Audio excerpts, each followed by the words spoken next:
পিছনে ফিরে দেখলাম একই দৃশ্য তখনও চলমান। বাচ্চাগুলো হয়তো পথশিশু, চেহারায় কেমন রোগা রোগা আর অসহায় ভাব। হতে পারে পথশিশুদের নতুন ড্রেস পরিয়ে এখানে ঘুরতে নিয়ে এসেছে ছেলেটা।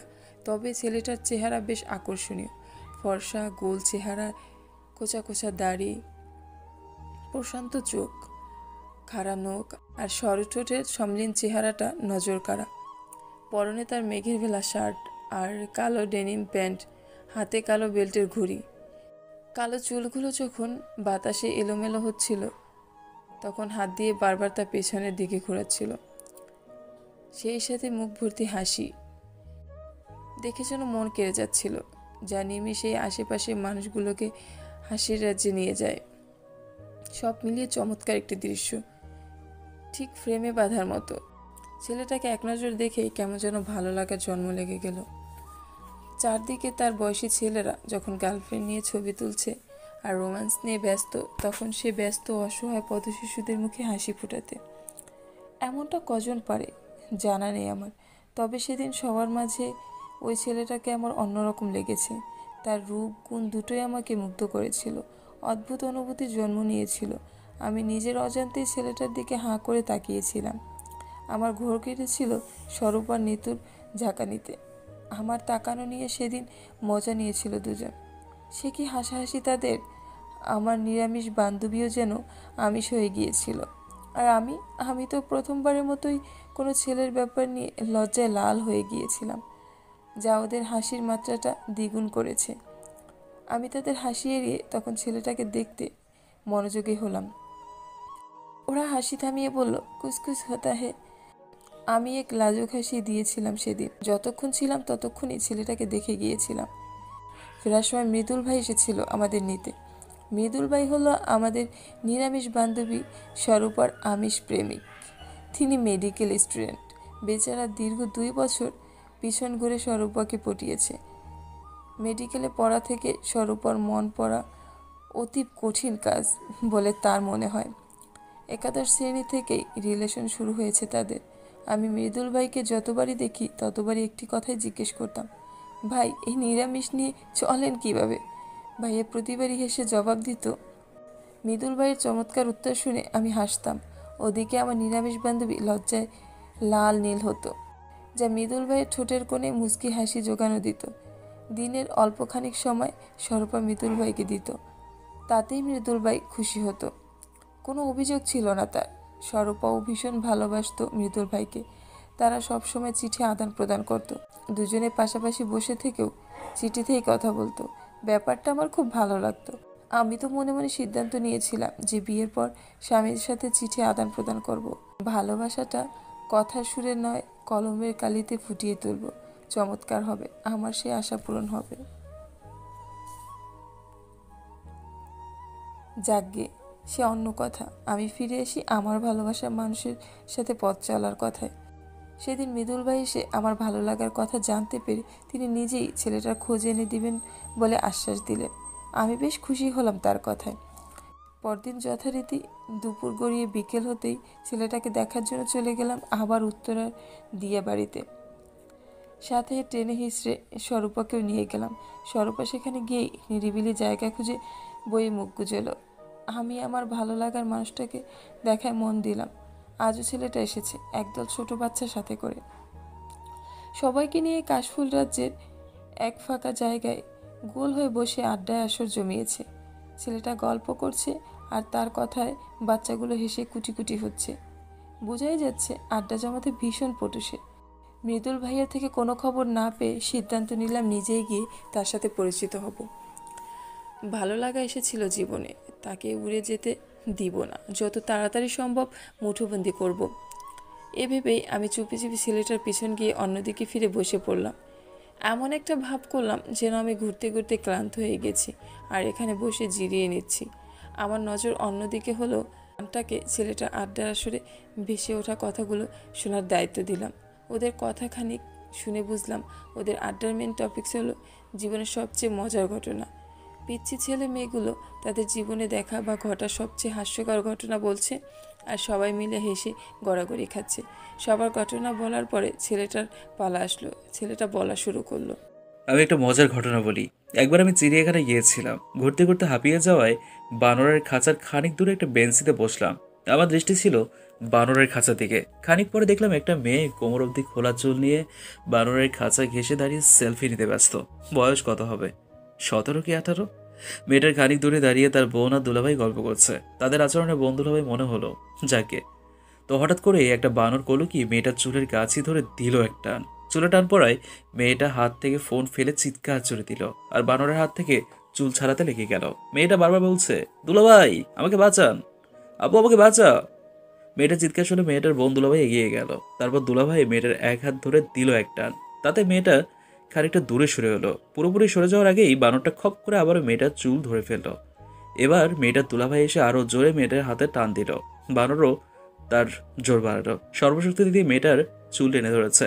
দুলাভাই হাল ছাড়া পাত্র না। শালিকাকে বানরের হাত থেকে বাঁচিয়েই ছাড়বেন। দুলাভাই এবার মেয়েটার বোনকে চোখের ইশারা করলো। স্বামীর ইশারা বুঝে মেয়েটার বোন কোমরে কাপড় বেঁধে নেমে গেল যুদ্ধ মাঠে। স্বামীর এক হাত ধরে সেও টানছে।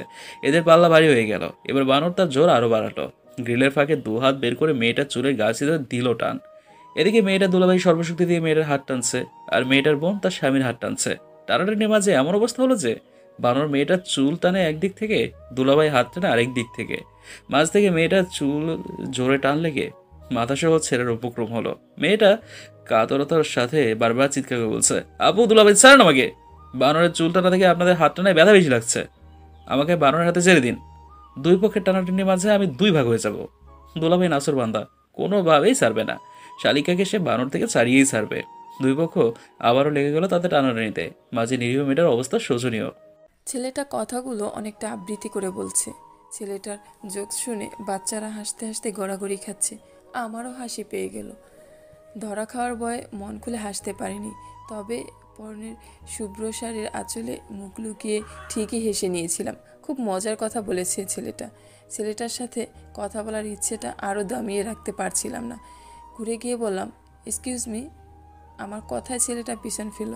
তারপর বলল, জি, আমাকে বলছেন? হ্যাঁ।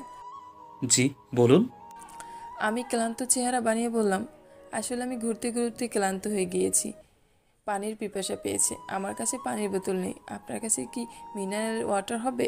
আড্ডার মাঝে ব্যাঘাত ঘটায় ছেলেটার চোখ মুখে বিরক্তির ছাপ স্পষ্ট ছিল। তাও সৌজন্যের খাতিরে না বলতে পারল না। নিজের ব্যাগ থেকে পানির বোতল বের করে আমাকে দিল। আমি পানি খেয়ে বোতলটা ফেরত দিতে গিয়ে মুচকি হেসে বললাম, ধন্যবাদ। স্বাগতম। হেসে জবাব দিল ছেলেটা। আমি বললাম, আপনারা কোনো পিকনিক এসেছেন? ছেলেটা একবার বাচ্চাগুলোর দিকে তাকিয়ে তারপর বলল, পিকনিক না, এমনি বিকেলে ঘুরতে এসেছি। ও আচ্ছা, আপনার পরিচয়টা জানতে পারি?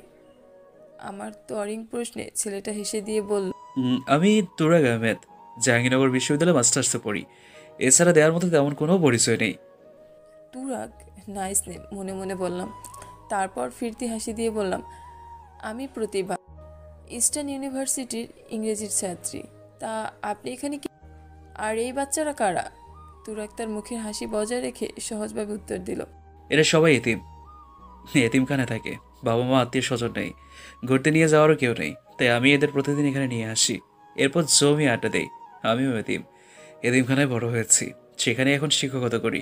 এদের কষ্ট বুঝি, তাই একটু একটু খুশি রাখার চেষ্টা করি। তুরাগ এতিম শুনে খারাপ লাগলো। পরিচয় জানতে চাওয়াটা উচিত হয়নি ভেবে নিজেকে বকলাম।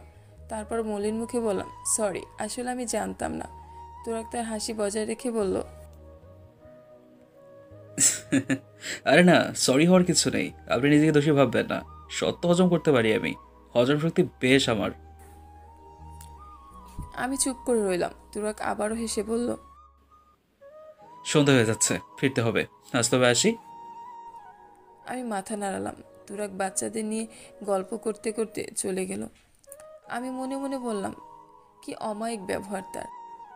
তার হাসিটা কোনো জবাব নেই বলে লাজুক হাসলাম। পরদিন থেকে নিয়ম করে প্রতিদিন দিয়াবাড়ি চলে যেতাম আর তুরাগের আড্ডায় যোগ দিতাম। কদিনের মাঝে আমাদের বন্ধুত্ব হয়ে গেল। কথা এবং নাম্বার আদান প্রদান হলো। বন্ধুত্বটা বেশ ভালোই চলছিল। বন্ধুত্বের বয়স যখন 10 দিন, তখন আমি আর থাকতে না পেরে প্রপোজ করে দিলাম। তুরাগও তখন মনে মনে আমাকে পছন্দ করত, আমিও তা বুঝতাম।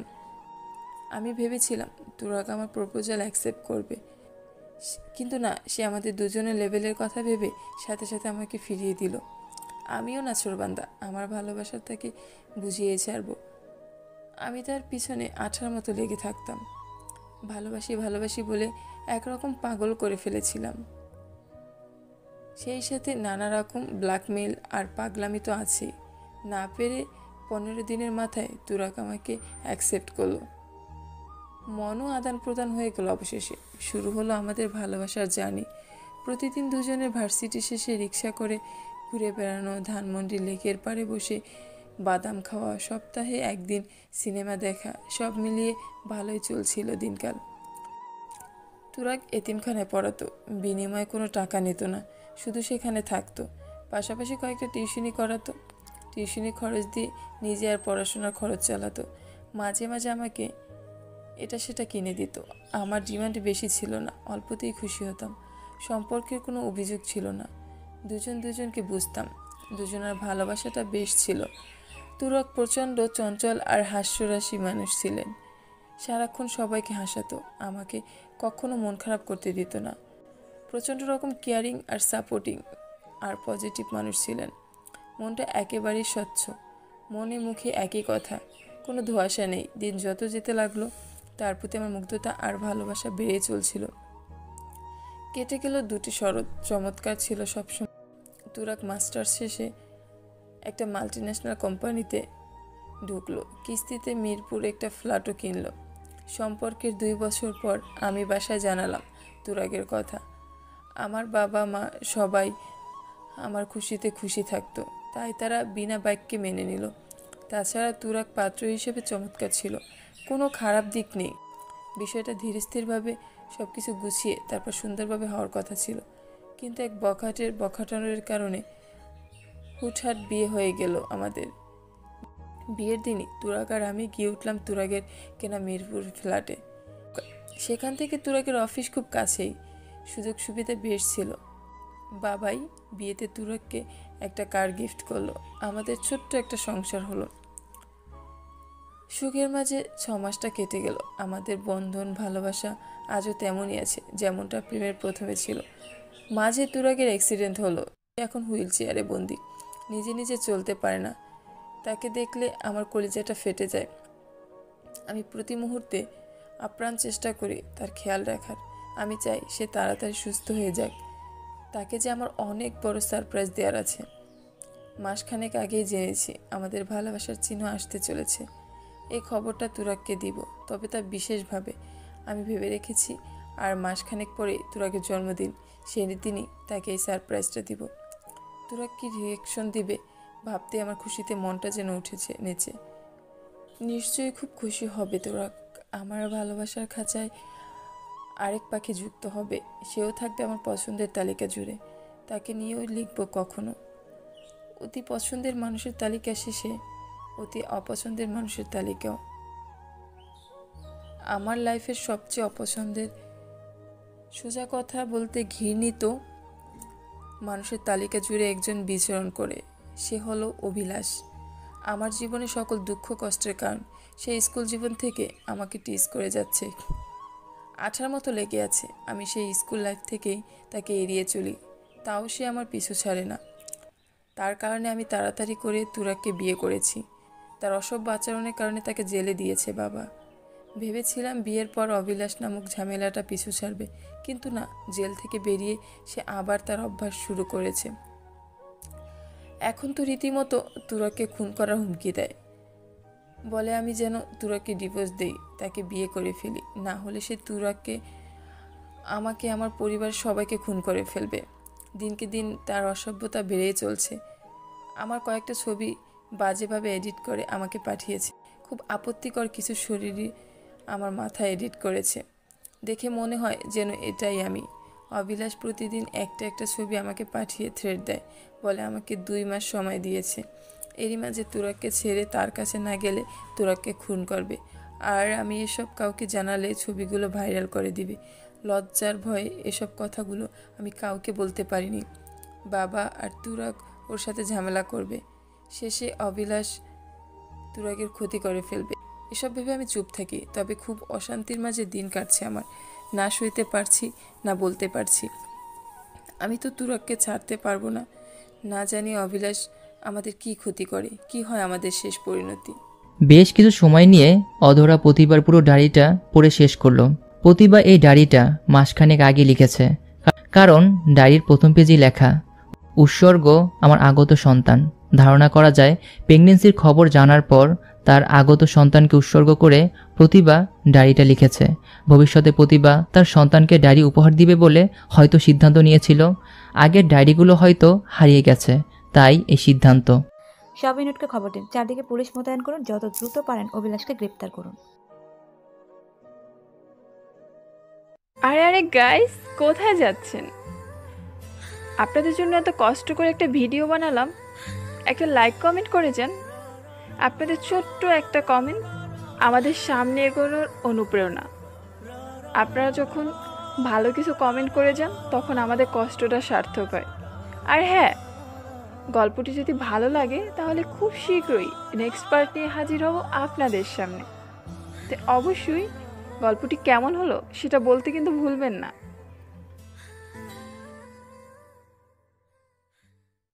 ফোন রেখে ডায়েরিটা বন্ধ করে উঠে দাঁড়ালো অধরা। তারপর গায়ে জড়ানো সাদা শার্টটা টেনে ঠিক করে কেবিন থেকে বেরিয়ে গেল। জিহাদকে ইশারায় ফলো মি বলল। ইশারা বুঝে জিহাদ অধরার পিছন পিছন ছুটল। জিহাদ গাড়িতে উঠে বলল, কোথায় যাচ্ছি ম্যাডাম? অভিলাষের বাসায় তল্লাশি করতে হবে। এখন আমাদের সন্দেহের তালিকার শীর্ষে আছে সে। আচ্ছা আর মালিক সমিতির সবার উপর নজর রাখতে বলেছিলাম। রিপোর্ট কি? ম্যাডাম, আমি কয়েকজন পুলিশ তাদের পেছনে লাগিয়েছি। একটু আগে তারা জানিয়েছে মালিক সমিতির সভাপতি সহ 5 জন কাল রাতের আধারে সবার চোখ পাকি দিয়ে বর্ডার হয়ে ভারত চলে গেছে। অধরা কড়া গলায় বলল, কড়া সিকিউরিটির পরও কিভাবে পালালো? ম্যাডাম, তারা ছদ্মবেশ ধারণ করেছিল। কেউ মহিলা আর কেউ বুড়ি সেজে বাসা থেকে বের হয়েছে। আমাদের লোক যখন তাদের ফলো করছিল তখন তারা মেলায় গিয়ে হাজার লোকের মাঝে মিশে গিয়েছে, যার ফলে তাদের আর পাওয়া যায়নি। মিনমিন গলায় বলল জিহাদ। অধরা একরাশ বিরক্ত নিয়ে বলল, যাকে খানিক সন্দেহ করি সেই পালায়, তাও অভিযোগ আনার আগেই। এরা টের পায় কিভাবে? আর মালিক সমিতির সভাপতি নিশ্চয়ই এসবে যুক্ত ছিল, না হয় পালালো কেন? অভিলাষের বাসা তল্লাশি করার পর বেরিয়ে এলো আরও কিছু চমকপ্রদ ক্লু, যা হয়তো কেস সমাধানে সাহায্য করবে। অভিলাষের রুমে ঢুকতেই সবার চোখ পড়ল ফ্লোরে পড়ে থাকা র্যাপিং পেপারের উপর। প্রতিবার লাশের উপরে মোড়ানো র্যাপিং পেপারের মতোই কিছু কাটাছেঁড়া র্যাপিং পেপার এলোমেলো অবস্থায় পড়ে আছে ফ্লোরে। নীল র্যাপিং পেপারের পাশে একটা পেপার এবং হোয়াইট নেম কার্ডও আছে।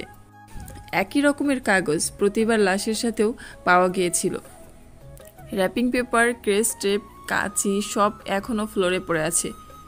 বোঝাই যাচ্ছে এখানে বসে কেউ কোনো গিফট প্যাক করেছে। অভিলাষের রুম তল্লাশি করে পাওয়া গেল 2টো রিসিপ্ট। একটা ড্রেসের কেনার রিসিপ্ট, যাতে ড্রেসের মূল্য এবং ক্রেতার নামের স্থানের অভিলাষের নাম নিবন্ধন। আরেকটা জুয়েলারি শপের দেয়া রিসিপ্ট, যাতে ক্রেতা অভিলাষের নাম আর তার কেনা একটা নেকলেস সেট এবং বিশাল অঙ্কের একটা মূল্য লেখা আছে। 2টো জিনিস কেনা হয়েছে প্রতিভা খুন হওয়ার 2 দিন আগে। রিসিপ্ট 2টো কালার পেপার র্যাপিং পেপারে যেন অভিলাষের খুনি হওয়ার সন্দেহকে আরও গাঢ় করে দেয়। তবে অভিলাষ একা নয়, তার সহযোগীও কেউ আছে, কারণ একজনের দ্বারা এটা কখনোই কিছুই সম্ভব নয়। অভিলাষের রুমে কেস সম্বন্ধীয় আরও কয়েকটা জিনিস পাওয়া গেল। তা হলো অভিলাষের ডায়েরি। ডায়েরি জুড়ে প্রতিবার বিচরণ। ডায়েরির প্রথম দিকেই প্রতিটি লাইনে প্রতিভার প্রতি অভিলাষের ভালোবাসা ব্যক্ত করেছে। এই যেমন, আচ্ছা, প্রতিবার ভালোবাসার কি কোনো দাম হয়? যদি হতো তবে আমি নিজের জীবনের বিনিময় হলেও কয়েক সেকেন্ডের জন্য তোমার ভালোবাসা কিনে নিতাম। কী দোষ করেছি আমি? কেন এত কষ্ট দাও আমায়? একটু ভালোবাসলে কি এমন হয় বলো? খুব ভালোবাসি যে আমি তোমায়। তুমি অন্য কাউকে ভালোবাসো জেনেও ভুলতে পারি না তোমায়। প্লিজ আমাকে একটিবার ভালোবাসার সুযোগ দাও, কথা দিচ্ছি ভালোবাসার উচ্চ সীমায় নিয়ে যাব। এভাবে অর্ধেক জুড়ে শুধু নিজের প্রেম প্রকাশ করার অভিলাষ, শেষের দিকে তা পরিণত হয়েছে রাগ আর ক্ষোভে। এই যেমন, কি ভেবেছিল আমাকে জেলে পাঠিয়ে দিবে? তুমি অন্য কাউকে বিয়ে করে সুখী হবে? এমন চিন্তা মাথায় এনো না। আমি জেল থেকে ফিরে এসেছি, এখন তোমার জীবন নরক করে দিব। তোমাকে আমি না পেলে অন্য কাউকে পেতে দিব না। তোমার সুখ হাসি সব আমার জন্য হতে হবে, অন্য কারোর জন্য হতে হলে তা শেষ করে দিব। তার আগে তোমাকে শেষ করে দিব, কারণ তুমি আমার ভালোবাসাকে অগ্রাহ্য করেছো, তাকে বেছে নিয়েছো। আমি তোমাকে শান্তিতে থাকতে দিব না প্রতিভা। একই বিল্ডিংয়ে থাকি, খুব দেখা হবে, আমাদের প্রতিটা সাক্ষাৎ তোমাকে নরক মনে করিয়ে দিবে। তোমাকে এমন শাস্তি দিব যে কাউকে বলতেও পারবে না, আবার সইতেও পারবে না। সো তৈরি হও আমার প্রতিশোধ গ্রহণ করার জন্য। তুমি আমাকে ছেড়ে তুরাগের সাথে খুব সুখী বোধ করছো, তাই না? আজ তোমার সেই সুখটা ছিঁড়ে নিলাম। তোমার ভালোবাসার তুরাগকে ভাড়া গুন্ডা দিয়ে অ্যাক্সিডেন্ট করিয়েছি। যে হাল করেছি আশা করি বাঁচবে না। খুব শান্তি লাগছে। এমনভাবে প্ল্যান করে অ্যাক্সিডেন্ট করিয়েছি যে একটি কাকপক্ষীও জানতে পারলো না যে আমি তোমার প্রাণপ্রিয় স্বামীর মরণ আইকন। কেউ না, সবাই জানে একটা নেহাত অ্যাক্সিডেন্ট, দুর্ঘটনা মাত্র। মূলত এটা পূর্ব পরিকল্পনা, এটা তুরাগের শাস্তি। সে কেন আমার প্রতিভা, আমার ভালোবাসাকে কেড়ে নিল? সেই স্কুল লাইফ থেকে ভালোবাসি আমি, আমার ভালোবাসাকে কেড়ে নেওয়ার শাস্তি তো তাকে পেতেই হবে। তুরাগকে শাস্তি দিয়ে দিয়েছি, বেটা মরুক, এবার তুরাগের বাচ্চা মরুক, তারপর আমি আমার প্রতিভাকে আমার কাছে নিয়ে আসব।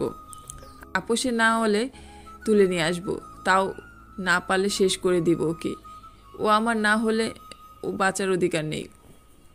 তুরাগের কই মাছের প্রাণ এত বড় অ্যাক্সিডেন্টের পরও বেঁচে গেল, যদিও পায়ের হাড় ভেঙে একাকার হয়ে গিয়েছে, আর হাঁটতে পারবে না হয়তোবা, কিন্তু তবুও রাগ হচ্ছে। বেটা মরল না কেন? মরলে ভালো হতো, কারণ তুরাগের এই অবস্থা প্রতিভাকে তাকে ছেড়ে এক মুহূর্তের জন্য যাচ্ছে না। হাসপাতালে যাচ্ছে, বাসায় এনেছে। প্রতিভাকে দেখে মনে হয় ব্যথা তুরাগের হয়নি, তা লেগেছে। সে কি ব্যথার চেহারা আর যত্নভাব দেখলে রাগে জ্বলে যায়। এমন যত্ন পাওয়ার যোগ্য কি আমি ছিলাম না? কেন হলো এমন? ভাগ্য কেন আমাকে সহ্য করলো না? তবে সে যাই হোক, ওদের দুজনকে এক হতে দিব না, কখনোই না। আলাদা করে ফেলবো, একদম আলাদা, খুন করে ফেলবো, আগুন লাগিয়ে দিব, এমন কিছু করব কাকপক্ষীও টের পাবে না। আসলে হয়েছে কি, অধরা আন্দাজ করলো এগুলো অভিলাষের জেল থেকে ছাড়া পাওয়ার পর। এই ডায়েরি পড়ে আরও ক্লিয়ার হলো যে অভিলাষ খুনি। প্রতিভা আর তুরাগের প্রতি তার অনেক ক্ষোভ। তুরাগের খুন করতে চেয়েছিল, কিন্তু ভাগ্যক্রমে তুরাগ বেঁচে গিয়েছে। কিন্তু প্রতিভাকে কোনো রিস্ক না নিয়ে জানে মেরে দিয়েছে। তবে একটা ডাউট থেকেই যায়, সেটা হলো প্রতিভার হ্যান্ডরাইটিং। চিরকুটে প্রতিভার হ্যান্ডরাইটিং আসলো কিভাবে? প্রতিভাকে খুন করে অভিলাষ নিজ বাসায় এনে লাশ প্যাক করেছে। কাটা ছেঁড়া গিফট পেপার দেখে মনে হয় প্রতিভার লাশ এখানেই প্যাক করেছে। র্যাপিং পেপারের সাথে সাথে চিরকুটে লেখা, প্রতিভাকে যদি মৃত আনা হয় তবে প্রতিভা নিজের হাতে লিখল কিভাবে? কোথাও প্রতিভাকে জীবিত এনে এখানে মারা হয়নি তো, কিন্তু সেটাও কিভাবে সম্ভব? ফরেন্সিক রিপোর্ট অনুযায়ী প্রতিভার মৃত্যু হয়েছে রাত ৩টা নাগাদ, লাশ আনা হয়েছে 4টায়। সে হিসেবে মৃত এনেছে প্রতিভাকে, কিন্তু কথা হচ্ছে মৃত ব্যক্তির হ্যান্ডরাইটিং আসলো কিভাবে? এখানেই রহস্য। কিভাবে কি হয়েছে? জট খুলবে অভিলাষকে ধরতে পারলে, কিন্তু অভিলাষ তো নাগালের বাইরে। পুলিশ চারদিক খুঁজে বেড়াচ্ছে, কোথাও পাচ্ছে না তাকে। বসুন্ধরা আবাসিক এলাকার রাস্তা ধরে হেঁটে হেঁটে যাচ্ছে একটি ছেলে। হলদে ফর্সা গায়ে সাদা টি শার্টের উপরে নীল চেক শার্ট জড়ানো, পরনে তার ব্লু ডেনিম প্যান্ট। ফর্সা চেহারার ধূসর কালো ঠোঁট দ্বারা বেশ কায়দা করে সিগারেট খাচ্ছে। খানিক পর উদাসীন চোয়ালটা আকাশের দিকে তাক করে নাক মুখ দিয়ে ধোঁয়া ছাড়ছে। দোকান ভর দিয়ে কালো লাল মিশ্রণের হেডফোনটা মাথায় জড়ানো, ভাবভঙ্গিতে বোঝা যায় গানটা শুনছে। সিলভার কালারের ব্রেসলেট জড়ানো, ডান হাতটার তর্জনী আর মধ্যমার মাঝখানে একটা সিগারেট আটকানো, রুমাল বাঁধা বা হাতের তালুতে মোবাইল আবদ্ধ। বাদামি চোখের দৃষ্টি সেই মোবাইলের স্ক্রিনে নিবদ্ধ। খুব মনোযোগ দিয়ে ফোনে কিছু একটা দেখছে, চারদিকে কোনো খেয়াল নেই তার। ভাবখান এমন যে দুনিয়ায় ভেসে যাক তাহলেও তার আপত্তি নেই। ছেলেটার ঠিক সামনে কয়েক গজ দূরে একটি পুলিশের জিপে বসে পুলিশি পোশাক গায়ে দেয়া মধ্যবয়সী কয়েকটা লোক তীক্ষ্ণ দৃষ্টিতে ছেলেটার দিকে তাকিয়ে আছে। তারা কিছু একটা মিলানোর চেষ্টা করছে, কিন্তু বারবার ব্যর্থ হচ্ছে। ব্যর্থতাকে বরণ করে নিয়ে তাদের মধ্যে থেকে এক লোক পকেট থেকে ফোন বের করে ডায়াল লিস্ট থাকা প্রথম নাম্বারটায় ডায়াল করলো। রিসিভ হওয়া অবধি ফোনটা হাতে নিয়ে ফোনের দিকে তাকিয়ে রইল। রিসিভ হতেই 8 ইঞ্চি লম্বা স্ক্রিনের স্মার্টফোনটা কানে লাগালো। তারপরে বলল, ইন্সপেক্টর আদারা, আপনি শিওর এই ছেলেটাই খুনি? একে খুনের দায়ে অ্যারেস্ট করতে হবে? ভাটারা থানার ওসির কথায় অধরার সামনে থাকা কম্পিউটার স্ক্রিনে জিপিএস লোকেশন চোখ বুলিয়ে বলল, ইয়েস ওসি শাহরিয়ার, এই মুহূর্তে আপনার ঠিক সামনে যে ছেলেটা দাঁড়িয়ে আছে সেই ক্রিমিনাল, তাকে অ্যারেস্ট করুন, কুইক। কিন্তু ছেলেটাকে দেখে তো অপরাধী মনে হচ্ছে না। সাধারণ মানুষের মতো চলাফেরা, কোনো দ্বিধা নেই। একটা খুনি কি এভাবে চলাফেরা করতে পারে? চোখ মুখে বিরক্তির আভা এনে অধরা বলল, পারে, যার প্রমাণ আপনার সামনেই আছে। প্রমাণ দেখে শেষ হলে অভিলাষ মানে আপনার সামনে থাকা ছেলেটাকে অ্যারেস্ট করুন, না হয় পালিয়ে যাবে। এমনি এটা জটিল কেস, অভিলাষকে হাতের নাগালের বাইরে যেতে দিলে আরও জটিল হবে। আসলে খটকা লাগছিল। আপনি চিন্তা করবেন না, আমি এক্ষুনি অ্যারেস্ট করছি, এমন আপনার কাছে হস্তান্তর করছি। কুইক। ফোন রেখে হাসান শাহরিয়ার তার সামনে থাকা ছেলেটার দিকে আরেকবার তাকালো, বোঝার চেষ্টা করলো এই ছেলেটা কি আদৌ খুন করতে পারে। চেহারার কি স্নিগ্ধতা, সে কি নিষ্পাপতার ছোঁয়া। আচ্ছা, একটা মানুষ আরেকটা মানুষকে খুন করে এতটা সহজ সরলভাবে ঘুরতে বেড়াতে পারে? খুন করার পর খুনির চেহারার ভয়, অপরাধী ভাবটা থাকেই, থাকে সন্দেহজনক আচরণ, যা খুনিকে সন্দেহের তালিকায় পৌঁছে দিতে সাহায্য করে। কিন্তু এই ছেলেটার চেহারায় ভয় কিংবা অপরাধের ছায়া অবধি নেই। ছেলেটাকে উদাস লাগছে, অপরাধী নয়। হাসানের বারবার মনে হচ্ছে এই ছেলেটা খুনি হতে পারে না। এত নিষ্পাপ চেহারা নিয়ে কেউ খুন করতে পারে না, নিশ্চিত একে কেউ ফাঁসাচ্ছে। হাসানের ভাবনার ব্যাঘাত ঘটল কনস্টেবলের কথায়। স্যার, ছেলেটা তো চলে যাচ্ছে, অ্যারেস্ট কি করবো না? ভাবনা থেকে বের হয়ে হাসান শাহরিয়ার গায়ে জড়ানোর সফেদা রঙের শার্টটা টেনে গাড়ি থেকে নামলো। তারপর বলল, চলো অ্যারেস্ট করে ফেলি। অধরার সামনে বসে আছে অভিলাষ। ভাটারা থানার পুলিশ অধরার কথায় অভিলাষকে তাদের থানায় অন্তর্ভুক্ত বসুন্ধরা আবাসিক এলাকা থেকে আটক করে মিরপুর থানা পুলিশের কাছে হস্তান্তর করেছে। আটক করার পর প্রাথমিক জিজ্ঞাসাবাদের জন্য তাকে থানায় আনা হয়েছে। এই মুহূর্তে তারা বসে আছে একটি আধার কক্ষে। তার মধ্যখানে একটি টেবিল ও দুটি চেয়ার পাতানো। টেবিলের উপর হাত ভাঁজ করে বেশ আরামায়েশ করে বসে আছে অধরা। তার পিছনে গোটা পাঁচেক পুলিশ দাঁড়িয়ে আছে। অধরার বিপরীতমুখী চেয়ারটায় অধরার মুখোমুখি বসে আছে অভিলাষ। অভিলাষের চোখে মুখে ভয়ের লেশ মাত্র নেই। সে ভাবলেশহীনভাবে বসে আছে, যেন যত সব হচ্ছে এসবে তার কিছুই যায় আসে না। তবে অভিলাষের চেহারায় একটা নিষ্পাপের ছোঁয়া লেগে আছে, যেন অভিলাষের চেয়ে ইনোসেন্ট মানুষ আর হতেই পারে না। অধরার চোখ মুখ রাগ স্পষ্ট।